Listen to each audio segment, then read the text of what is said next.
Hi, this is Jim Cranston from 7 Every Minute and 7everyminute.com, the podcast and website about reimagining your life.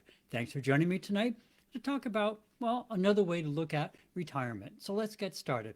If you like what you hear today, please leave a like, tell your friends, send me a message.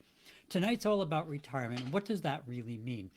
Retirement's kind of a funny thing because um, it's very different for everyone, and different people plan for it in very different ways and oftentimes don't really plan for it. And I'm not talking necessarily about financial planning, although that's obviously a part of it.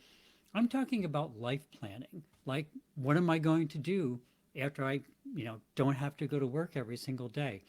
And I'm generally amazed at how many people just never think about the whole period after your primary working years. It's potentially like a third of your life, so it probably deserves some amount of thought. We'll go into it in more depth another time, or perhaps as a mini series, but for now, we're just going to take a high level view of it. It's been on my mind of late because, so far as Social Security is concerned, I'm kind of like washed up, and I'm about reaching the maximum of my retirement contributions. Of course, they still take money from my paycheck. They're always happy to do that. But so, it's interesting how these little landmarks in society set these little milestones that say, oh, we really think you should kind of move along and move into this next phase of your life. There's a lot of little subtle things in society like that, and Social Security is one of those. But some of my friends also just retired, and I know a few others contemplating retirement. So it's kind of been in my circle of friends over the past couple of years, and getting close for me. So, well, what's interesting to me is that there's a big difference between how different people did financial planning and life planning. Some of my friends are not well off financially, but still have thought extensively about how to maximize their retirement years and what they want to do with them. Others are financially set, but they don't really have a plan as to what they want to do during this, whole next phase of their life, and they're kind of concerned about it. They don't. It's a mystery to them. They have no idea what they're going to do. And of course, I have some who are just total free spirits. They have no plan whatsoever, but honestly, they never did through the whole life. And honestly, they'll probably do fine because they just used to working that way through the whole life. But there's another interesting group, and I only know a few and read about one couple, and I was going to touch on them briefly. They're looking at retirement as kind of this sort of new full-time job which has to be managed, and they're laying out how they're, it's kind of like from 10 to 11 we're going to have fun, and then from 11 to 11:30 we're going to relax. And it's just kind of like, it's not my place to criticize anyone else, certainly, and if that works for them, that's awesome. But to me, you kind of miss one of the best parts of the new freedom that comes with retirement, because you you have more control over your time generally. And when you turn it into another job, well, then you kind of lose that aspect of it. Many of my friends have described retirement as when you can choose where and how much you want to work. And to me, that seems like a pretty balanced approach. You kind of define your desires and then work to fulfill them, rather than trying to work to the max just to accumulate more money or more whatever. As I write this, I'm realizing it's a bigger topic than I had first considered, and for a number of reasons. Obviously, some people would seem to have very limited choices in retirement options. They need additional money to live, and they don't have the luxury of making lifestyle choices. But actually, I should say that's what I thought until I read a story in the paper this morning, which it just happened to be by coincidence in the paper this morning. This is already my topic. And it was the Wall Street Journal, of course, but different this time. It was about very low income people. I've talked before about they had a series of articles about people retiring who either fully or somewhat prepared financially for retirement, and how their happiness, interestingly enough, was not in proportion to the amount of money that they'd saved. Some with more money were still very concerned about running out of money, and some with far less money were making, very satisfying personal choices that brought them a lot of contentment.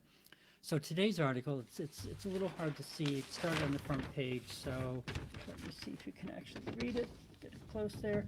Many retirees depend solely upon Social Security is the name of the article. And then it's in the personal section. If you look online, today being Tuesday, January 9th. And they go on and they talk to four people in the article, four nice, brave people who talked to the Wall Street Journal and had all their details published online. I actually admire people that do that. But So, today's article shouldn't have surprised me, but it really did because these are the people who were interviewed. They're getting between the highest earner in Social Security benefits had $1,970 a month, under $2,000 a month. And the lowest was at $1,040 a month. One had a little tiny bit of savings, but the other three had none and only Social Security to live on. And what was fascinating was that three were relatively content and the other one was doing okay, but wished she'd been told more about how to manage finances when she was much younger. And we've talked about that before a lot, that in grade school and especially in high school, it's unforgivable that schools don't teach personal finance and how to plan for retirement and plan your life money overall. It should be covered for everybody and multiple times. It's not just a one-year course. And they do nothing about it. So that's why talk to your grandkids about it. Talk to your kids about it. But these four people were living okay. Not great. I'm sure they would have preferred to have, a different situation. But all of them had adjusted their expectations and were finding joy in what they had. In short, they made the personal decision to change how they reacted to the situation, and that allowed them to get more out of a challenging situation than many people I know who are far better off and far better financially prepared. One person who liked to travel discovered she actually liked to do house sitting. So she met new people, could go to different places and stay there for a week, 2 weeks, a month. Sometimes it was a whole summer. And it was a whole new adventure. But it was consistent with her vision of how she wanted to retire, doing traveling all the time. So, as we said before, more money typically just makes people act the same way as they did before, but on a bigger scale. If you read the story, you'll see that all of them were generally outgoing and caring people, and that's continued into the retirement. Having to live on a budget didn't take that from them. That was who they were. Remember, we've talked about that. You are who your principles are.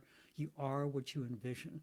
That's what they envisioned themselves as. That's what their principles brought them to, and they were still able to do that, even in a challenging financial situation. So the short version is that perhaps the best way to prepare for retirement is to remember there are two very different plans required. Financial planning, of course, is important. Even if you can't suddenly earn $1 million to retire on, you can still think about what's most important to you and how you want to preserve that in your retirement and how you're going to do it financially. But just as important, or perhaps even more important, is the life planning aspect. And that also plays a huge part in retirement. Excuse me. This has a number of aspects, some financial, but many of them are really centered around what's consistent with your life vision, because those are the things that will likely bring you contentment and joy. All the re-envisioning of your life that we talk about, that has many purposes. And one of them is to see how new freedoms during retirement may make something possible that wasn't possible before. There are many activities you may have wanted to do when you were younger, but you didn't have the time. They may now be possible. Learning languages, volunteering, doing art, music, new skills, crafts. Many of them are free, many of them are low cost, and they're now all within your reach because you have more time available. Similarly, you may enjoy working a little bit, and now you have the luxury of only doing things that truly interest you. Or maybe you want to work a little more, but in a different sort of capacity or capability, and you want to be a company mentor, you want to be an aide at school, whatever it is, you now have more options. So I think the two big points to realize are your attitude is as important as your bank account. That your attitude will guide you and set how it is that you actually live, irrespective of how much money you have in the bank.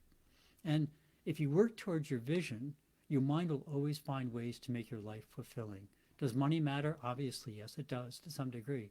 But it's only one ingredient. And like any good recipe, other ingredients can often be substituted for each other, and the results may be a little different than you had thought, but it probably still comes out fine. Never lose faith in your own abilities. We always have the choice to make the best of whatever situation we find ourselves in. So that's it for tonight. Remember, even if it's a late start to your financial planning, it's never too late to start your life planning. While that may include finances, it's so much more than just money. It's how you will live your life. The most important thing you have is you and your vision and your abilities. Each one of us has unique talents, and we also have the ability to find the best in any situation. Your homework, always optional, is to think about your retirement no matter how old you are. The money part is easy, but what do you really want to do? probably not living a cruise ship your whole life. Perhaps that is, but chances are no. So try to think more about what really matters to you and what you will find satisfying in doing in your retirement years. Extra points if you take that life plan and compare it to your financial plan. Don't panic. If they don't, initially match up, calm down, think about it, and take just one aspect of what you would like to do and see how you could approach it differently to still get what matters most to you. Remember the house sitter. She wasn't planning on doing that before she retired. She discovered a whole new path of contentment and entertainment and adventure in her life. So that's it for the evening. UKR7, of course, links to support the people in Ukraine. Wars going on in a number of places in the world, more looking like getting hotter. Obviously, lots of places where we can donate on a world stage. And also, of course, World Central Kitchen. If I find it, there it is, WCK.org. They spend their time working in areas of disasters of all sorts, not just wars by any means. More often they're in natural disasters or places where just people need help getting food. It's what they focus on, is what they do really well. And you forget about that sometimes in disasters. Food and water, not in that order, water and food actually, are the two most important things. And a lot of times you see people getting water and you forget that food is bulky. It's hard to get there. And they have gotten down a very good system for helping people in need. And like I say, there's wars all over the place going on right now and just various difficult situations. So a lot of people to think about, keep in your heart, care for. And then, as we've often talked about, donating is really great, and we're not always able to do it. And that's okay. Really, the big thing is to think outside of yourself, to think about other people. And even if you just see somebody in the street, they look a little down, they walk in past, say, hey, how's it going? Right? Just acknowledge them. Just that oftentimes can make somebody feel better, like somebody took the time to just say hi to me. And I thought I was worthless. Now I don't feel quite so worthless. So whatever you can to do to bring cheer to somebody else, please consider doing it, because like I say, really, probably the best way to care for yourself is to care for others, because it changes your perspective on the whole world and moves you outside of yourself into seeing all the rest of the world. As always, thank you for stopping by. If you found something interesting or useful, please pass it along and please hit that like button. If not, please drop me a comment as to what you'd like to hear. Have a great week. Remember to live the life that you dreamed of, because that's the path to true contentment. Love and encouragement to everyone. See you next week on 7 Every Minute and 7everyminute.com. Thank you.